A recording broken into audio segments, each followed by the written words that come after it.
Australians of Reddit, what is the scariest encounter you've had with one of the native animals?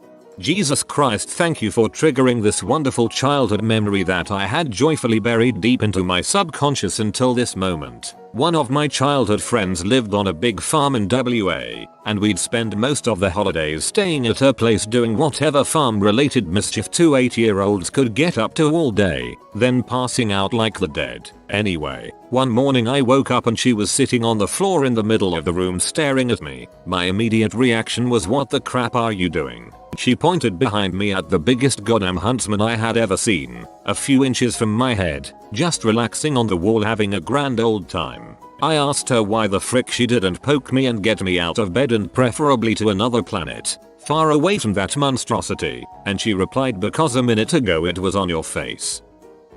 I was sleeping in my bed and suddenly woke up for no reason. I looked around for a bit before noticing the largest huntsman spider I had ever seen in my life clinging to the ceiling right over my head, and as soon as I saw it I panicked and leaped out of bed, and not 10 seconds later the spider had dropped down onto my pillow right where my head would have been. That incident literally gave me arachnophobia. The thought of this happening to me makes me want to go jump into traffic. I had just come home after a long bicycle ride. I took my shoes off and just forgot to bring them inside afterwards. 2 days later I was about to go on another bicycle ride, so needed my shoes. I put my left one on with no problems, but felt something a little squishy when putting my foot into my right shoe. I immediately took my foot out to discover it to be covered in at least 100 baby spiders, and a larger redback spider came scuttling out of the shoe. Don't leave your shoes outside, or at the very least check them, unlike me. GAHHHH nightmare fuel. I was driving on a straight and sealed road through barren land and had not seen anything on the road or to either side for about half an hour when I had to decelerate heavily to avoid driving into a group of half a dozen emus who were startled and who scattered in all directions. I think you mean they took military action and stealthily dispersed as the enemy approached from the south. They never signed a declaration of peace. The war rages on for the evasive emu population. While I was mowing, saw a snake. Thought it was a red-bellied black snake. Get them all the time. So I took a stick and hit the ground near it to scare it off. Freaking thing arced up, hissed and charged at me. I took off. It was a tiger snake. They're aggressive bastards too. Had one rear up at me when I was looking for my ball at the golf course one day. I let him keep it. Came home from work and went to step outside to enjoy the garden when I noticed an intense buzzing. I look down and there's a spider wasp and a huntsman spider having a Godzilla, King of the Monsters showdown, wrestling all over the patio area. The spider wasp stung the huntsman into submission and dragged it over to a hole in the wall. I later learned that the spider wasp lays her eggs in the barely living body and uses it as an incubator. Nice. In another huntsman incident, the one I keep in my garage dropped into my lap from the sun visor in my car as I reversed out of my driveway. I screamed for a bit before scooping him up and popping him back in the garage. I warned him not to get in my car again. Anyone watching would have found a grown man lecturing a freaking huge spider a bit weird. I do generally like them though, hence not killing it. I've also been chased by an emu while cycling a few times. They're freaking deranged. Lived in the outback, was just minding my own business walking past the local cinema and a 6-foot emu came running out from behind a tree and nearly knocked me down. Scared the absolute crap out of me. Follow up, emus were not supposed to be in the township. There was a fence to keep them out, so town services had to forcibly evict it. They achieved this by driving up close to it, throwing a noose around its neck, quickly winding up the windows and slowly escorting it out of town. Bad idea. They are surprisingly strong and it kicked in the whole side of the vehicle in the process. They must have been a rebel faction from the Great Emu War. About 5 years ago I was fully envenomated by a king brown while working on a remote mine site in the Pilbara, WA. I had all sorts of side effects from the antivenin, including blindness. It took 2 years to fully recover. I'm not from Australia but lived in Brisbane for a year while studying abroad. Was walking to the bars with a friend in the evening, quite dark out even on suburb city streets, so I pulled out my smartphone camera light. Just as I do so, I pan up to rustling in a nearby tree and there is a giant bat on a tree that turns around and spreads its wings like it's Batman. We ran out of there dang fast. After that, along with spider webs, I no longer walk on sidewalks into the suburbs, even during the day. We've got tons of bats near us. They like eating the fruit in our palm trees. They are really cute and fascinate our cats, lol. Went into my shed, no lights, only to find out it was full of redbacks with webs in every corner. Now I am not scared of spiders, but holy Christ, half a bloody dozen were crawling all over me. Lucky I had some friends that were more than happy to smack them off. My usual response to people talking about burning down a building over spiders is sure, Jan, but in your case it might actually be called for. A leech attached itself to the middle of my eyeball while I was hiking in the rainforest. My friends wanted to pee on it, or light a match over it, but neither solution seemed ideal, so I waited while it wiggled about, filled up with blood, and finally dropped off an hour later. The following week I went on a date with one of the guys I met on that hike, even though I still had a zombie eye from the leech bite. 10 years on, last year, he and I went back to the place where he first looked me in the eye with that leech wiggling about, and we were married in the rainforest with our friends standing by.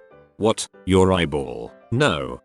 3 dingoes rolled up on me and my sisters on Fraser Island. Dad chased them off with a big stick before they could do anything besides make all 3 of us crap ourselves. My sister-in-law got circled by dingoes there and they herded her into the water. Luckily someone was walking along and chased them off. Being swooped by magpies and even plovers. They are very territorial and annoying as frick. When they swoop they don't generally hit you but get close enough for you to hear them swoop next to your head. That's literally the worst thing about spring. Usually they won't hit you, but I've definitely been hit before and it ain't fun lmayo. Hubby and a couple of mates were swimming in the dam in their jocks when someone yelled out crocodile, but it was an 8-foot black snake swimming out after them on top of the water. Hubby went back to the gum tree to get his clothes and the black snake had curled up next to their pile of clothes. They walked about 2 miles back home in wet jocks, barefoot. The 3 of them went back on the tractor with a shotgun but couldn't find the snake. He also reckons he saw a black panther in the bush, but I'm skeptical. In bed, felt something scutter over my chest, turned on the light, saw nothing. Then as I went to turn the light off saw a giant freaking huntsman crawl under the mattress. I was so tired that I left it, but it still freaks me the frick out. Giant freaking huntsman, just left it. I love how casual that is. I would be stripping to my undies, smearing ketchup war paint on my cheeks and grabbing my chopstick harpoon.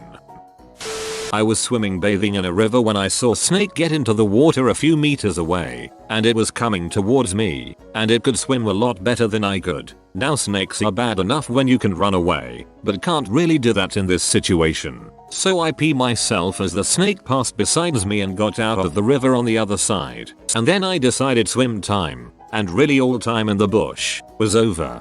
The snake passed beside me and got out of the river on the other side. We can build bridges. Jordan, sorry for not having opposable thumbs.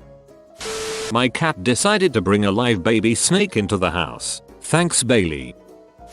Was down at a lodge by a lake with some friends and we brought 1 girl's 2 dogs. Big dogs. Bri-ras. Anyway, it was evening and the dogs start going crazy, so we look outside to see what's going on. There's a whole mob of kangaroos. Like at least 15 all just standing in the trees near our little lodge. IDK how, but one of the dogs opened the gate and they both went running after the roos. Fully chasing them, going wild, barking and crap. Me and my friends had to sprint after the kangaroos to try and get the dogs back. The dogs somehow cornered them but weren't moving no matter how much we called them, so we had to go up to the roos to get the dogs. Had a stare off with one of them. Was crap scared full, thought it was gonna punch me in the face. Bloody terrifying.